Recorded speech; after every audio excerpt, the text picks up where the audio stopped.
बिस्मिल्लाहिर्रहमानिर्रहीम। अस्सलाम वालेकुम डियर स्टूडेंट्स, आप लोग देख रहे हैं स्टडी विद सर शिराज। और आज के इस लेक्चर में हम लोग डिस्कस करने वाले हैं बेसिक कंसेप्ट्स हैं अल्केन्स के बारे में, और जो general methods of preparation of alkanes हैं उसके बारे में डिस्कस करेंगे। लेकिन हम अपने लेक्चर के अंदर सिर्फ उन इम्पॉर्टेंट पॉइंट्स को डिस्कस करेंगे जो कि शॉर्ट क्वेश्चन के वाले से इम्पॉर्टेंट है और जो लॉन्ग क्वेश्चन के वाले से इम्पॉर्टेंट है। और मैं जो क्वेश्चन आप लोगों को यहाँ पे नोट डाउन करवा रहा हूँ, आप लोगों ने इन क्वेश्चंस को भी नोट डाउन करना है, और जो मैं आंसर्स आपको डिक्टेट करवाऊंगा या बोल रहा हूँ तो आपने उन भी जो छोटे छोटे पॉइंट्स हैं उनको नोट डाउन जरूर करना है, ताकि यही आप लोगों के क्वेश्चंस के आंसर्स हैं। तो इम्पॉर्टेंट शॉर्ट क्वेश्चन भी मैंने यहाँ पे लिखे हैं और उनके जो आंसर्स हैं वो भी आपको एक्सप्लेन करके मैं बता दूंगा, साथ साथ आप लोगों ने नोट डाउन करना है। और इस टॉपिक के अंदर से कौन सा क्वेश्चन लॉन्ग इंपॉर्टेंट है वो भी मैंने यहाँ पे प्रेजेंट किया हुआ। तो स्टार्ट करते हैं अपने आज के इस लेक्चर को। अगर हम बात करें अल्केन्स के हवाले से, तो आपकी बुक के अंदर जो अल्केन्स हैं उनके हवाले से जो एक इंपॉर्टेंट शॉर्ट क्वेश्चन बनता है वो ये है कि why alkanes are called the paraffins. Paraffin का जो वर्ड है ये दो वर्ड से मिलकर बना है, पैरा और अफिन। पैरा का मतलब होता है लेस और अफिन का मतलब है एफिनिटी। सो एफिनिटी का मतलब क्या होता है? अट्रैक्शन या रिएक्टिविटी। अल्केन्स जो होते हैं ये सैचुरेटेड हाइड्रोकार्बन्स होते हैं और इनकी जो रिएक्टिविटी है ये बहुत ही ज्यादा स्मॉल होती है, and because of their small reactivity they are known as the paraffins. Second अगर बात करें, हमारे पास जो क्वेश्चन मोस्ट इंपॉर्टेंट है, what is the general formula of the alkanes and why these are called the saturated hydrocarbons. ठीक है, HC का मतलब है हाइड्रोकार्बन्स। अब दो चीजें इसमें यहाँ पे उसने बताई हैं कि एक तो इनका जनरल फार्मूला क्या है, बुक आपकी बुक के ऊपर लिखा हुआ है CnH2n+2, तो ये एक जनरल फार्मूला आपको याद होना चाहिए। और दूसरा, इनको सैचुरेटेड हाइड्रोकार्बन्स क्यों कहते हैं। हमने इस चैप्टर का जो पहला लेक्चर डिलीवर किया था उसके अंदर मैंने ये एक्सप्लेन किया था कि अल्केन्स को हम सैचुरेटेड हाइड्रोकार्बन्स क्यों कहते हैं, या सैचुरेटेड हाइड्रोकार्बन्स और अनसैचुरेटेड हाइड्रोकार्बन्स के दरमियान क्या डिफरेंस है। अगर आपने वो लेक्चर नहीं देखा तो उस लेक्चर का जो लिंक है वो डिस्क्रिप्शन सेक्शन में प्रोवाइडेड है, आप लोग उस लेक्चर को भी जरूर वॉच करें। सो इनको हम सैचुरेटेड हाइड्रोकार्बन इसलिए कहते हैं क्योंकि इनके अंदर जितनी भी हमारे पास कार्बन एटम्स हैं उन सब की जो वैलेंसीज हैं वो सिंगल बॉन्ड के साथ क्या होती हैं, फुलफिल होती हैं। आंसर कैसे लिखेंगे कि because all the carbon atoms in the alkenes have their four valencies satisfied through single bond and they cannot accept more atoms, and or there is no vacancy for the entry or addition of more atoms. That's why they are called the saturated. Third जो important यहाँ पे point दिया है कि sebaceous Sandon reaction क्या है and what is its importance। आपकी book में इन्होंने एक जो रिएक्शन दिया हुआ है प्रिपरेशन, मेथड ऑफ प्रिपरेशन के हवाले से, वो है हमारे पास hydrogenation of alkenes and alkynes या हाइड्रोजिनेशन ऑफ अनसैचुरेटेड हाइड्रोकार्बन्स, और इसका स्पेशल नाम क्या है, सेबेशियस सैंडन रिएक्शन। तो आपने ये बता देना है कि हमारे पास hydrogenation of unsaturated hydrocarbons to produce alkanes is called the Sabatier Senderens reaction. This reaction takes place in the presence of nickel, platinum और पैलेडियम एज द कैटलिस्ट। ये दो पॉइंट्स हो गए। और तीसरी इन्होंने बात की है इसकी इंपॉर्टेंस। इंडस्ट्रियल स्केल के ऊपर इस रिएक्शन को यूज किया जाता है for the conversion of vegetable oil into vegetable ghee. ठीक है, जो ऑयल होता है वो बेसिकली हमारे पास अनसैचुरेटेड फैट्स होते हैं उसमें। अब जब उसकी हाइड्रोजनेशन की जाती है तो वो सॉलिडिफाई होके कन्वर्ट हो जाता है घी के अंदर। घी सैचुरेटेड फैट होते हैं और ऑयल जो है वो अनसैचुरेटेड फैट होते हैं। तो ये हमारे पास क्या है, इस रिएक्शन की इंपॉर्टेंस है इंडस्ट्री के अंदर। फोर्थ पॉइंट की बात करें तो व्हाट इज सोडा लाइम। ये बहुत ही इंपॉर्टेंट शॉर्ट क्वेश्चन है आपके पेपर पॉइंट ऑफ व्यू से। सोडा लाइम बेसिकली हमारे पास क्या है, that is a mixture of sodium hydroxide जिसको उन्होंने कॉस्टिक सोडा कहा है, और दूसरा कैल्शियम ऑक्साइड जिसको उन्होंने आपकी बुक में क्विक लाइम लिखा हुआ है। तो ये जो पॉइंट्स हैं दो तीन, ये आपके एमसीक्यूज के वजह से बहुत ज्यादा इंपॉर्टेंट, अक्सर पूछ लेते हैं एमसीक्यूज में कि क्विक लाइम का फार्मूला क्या होता है, कॉस्टिक सोडा का फार्मूला क्या होता है, और सोडा लाइम का फार्मूला क्या होता है। सो ये चीजें आप लोगों को पता होनी चाहिए। आप लोगों को बाजू की आवाज आ रही होगी, ये बेसिकली आजादी मनाई जा रही है। सो सोडा लाइम का फार्मूला, क्विक लाइम का फार्मूला और कॉस्टिक सोडा का फार्मूला जो है वो आपने ये तीनों याद करने हैं। सो अगर इसकी इंपॉर्टेंस की बात की जाए या इसका रोल क्या है, तो सोडा लाइम को decarboxylation of carboxylic acids के लिए यूज किया जाता है to produce the alkanes. Next जो इंपॉर्टेंट पॉइंट है इस टॉपिक के अंदर वो है हमारे पास difference between Wolff Kishner and Clemmensen reduction. तो बेसिकली ये दोनों जो मेथड हैं वो एल्डिहाइड और कीटोन्स की रिडक्शन के लिए यूज की जाते हैं, और एल्डिहाइड कीटोन्स को रिड्यूस करके हम क्या बनाते हैं, अल्केन। लेकिन डिफरेंस क्या है कि वुल्फ किश्नर रिडक्शन का रिएजेंट आपने लिखना है और ये किसके लिए यूज होती है ये लिखना है, दोनों के केस में ऐसे ही है। सो वुल्फ किश्नर रिडक्शन का रिएजेंट क्या है, N2H4 एंड KOH। N2H4 को कहते हैं हाइड्राजीन और KH क्या है, पोटेशियम हाइड्रोक्साइड। और इस मेथड को रिडक्शन ऑफ एल्डिहाइड्स के लिए ज्यादा यूज किया जाता है या उसी के लिए यूज किया जाता है। और अगर क्लेमेंसन की बात करें तो ये किसकी वजह में होता है, जिंक एमलगम।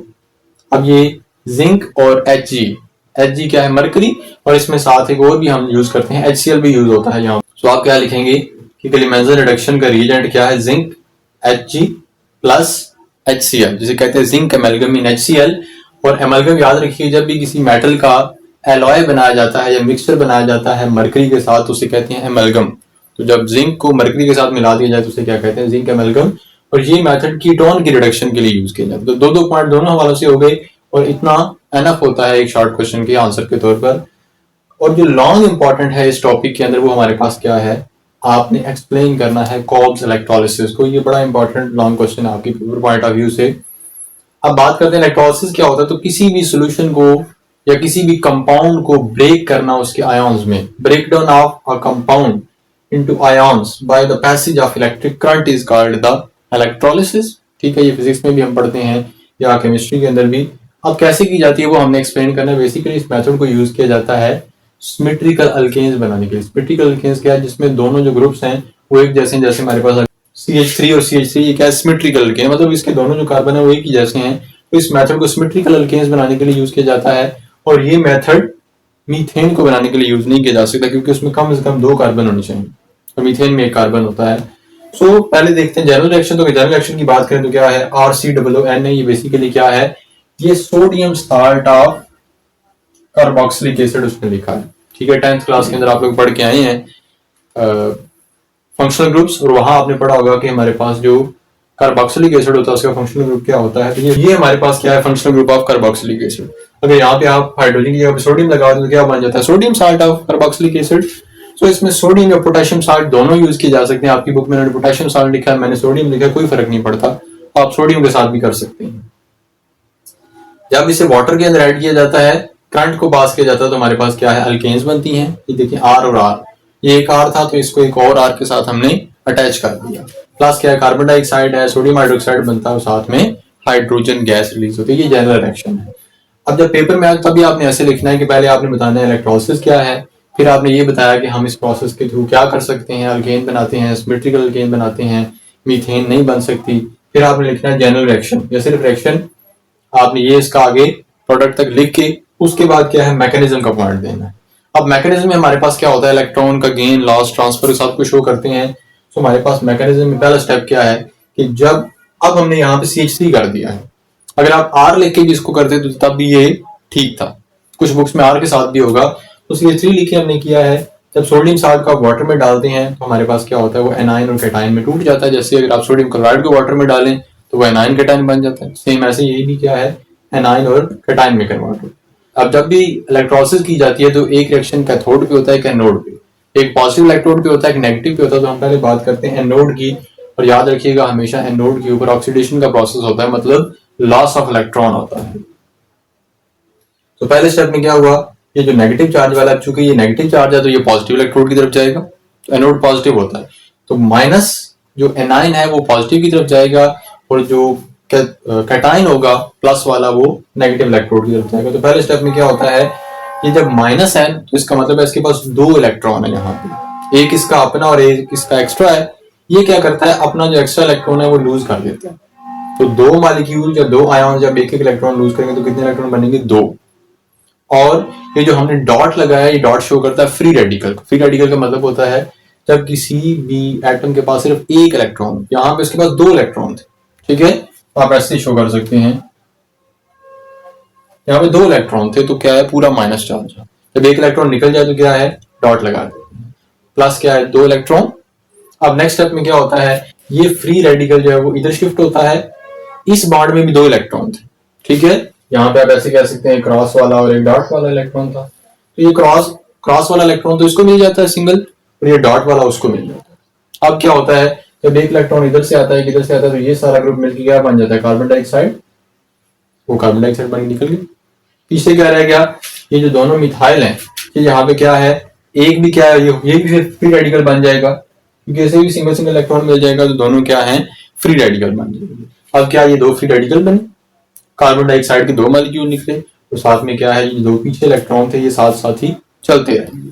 अब नेक्स्ट स्टेप में क्या होगा, ये दोनों फ्री रेडिकल हैं आपस में मिलेंगे, इसके पास भी एक इलेक्ट्रॉन है, इसके पास भी एक इलेक्ट्रॉन है, तो ये दोनों क्या कहते हैं, हम दोनों इलेक्ट्रॉन अपने शेयर कर लेते हैं और आपस में बॉन्ड बना लेते हैं, दोनों स्टेबल हो जाएंगे। तो ये हमारे पास क्या है, दोनों ने आपस में बॉन्ड बना के स्टेबिलिटी गेन कर ली। ठीक है, अब ये तो रिएक्शन वो है जो हमारे पास हो गया है एनोड के ऊपर। अब बात करते हैं कैथोड की। कैथोड पे खुद नेगेटिव चार्ज है, तो पॉजिटिव चीजें उसकी तरफ जाएंगी। ठीक है, लेकिन पहले स्टेप में क्या है, पहले वाटर पहुंचता है कैथोड के ऊपर, वो क्या करता है, इन इलेक्ट्रॉन्स को लेता है जो कि यहां से निकले थे, यहां से ये इलेक्ट्रॉन जो है इन इलेक्ट्रॉन्स को लेता है और लेके खुद क्या करता है, खुद दो हाइड्रोक्सिल ग्रुप बनाता है, OH माइनस, यहाँ पे माइनस साइन है, और साथ में क्या है, हाइड्रोजन गैस का एक मॉलिक्यूल निकल जाता है। ठीक है, अब नेक्स्ट स्टेप में क्या है, ये जो दो सोडियम थे हमारे पास यहां से बने हुए, ये आएंगे, ये दो हाइड्रोक्सिल ग्रुप हैं, इनको लेंगे और खुद किस में कन्वर्ट हो जाएंगे, दो सोडियम हाइड्रोक्साइड के मॉलिक्यूल्स के अंदर कन्वर्ट हो जाएंगे। तो ये था हमारे पास मोस्ट इंपॉर्टेंट लॉन्ग क्वेश्चन इस टॉपिक के अंदर से। अगर आपको इस टॉपिक में से कोई भी क्वेश्चन हो तो आप अपने क्वेश्चन को हमारे कमेंट सेक्शन में जाकर पोस्ट कर सकते हैं। मिलते हैं नेक्स्ट वीडियो में, तब तक के लिए अल्लाह हाफिज।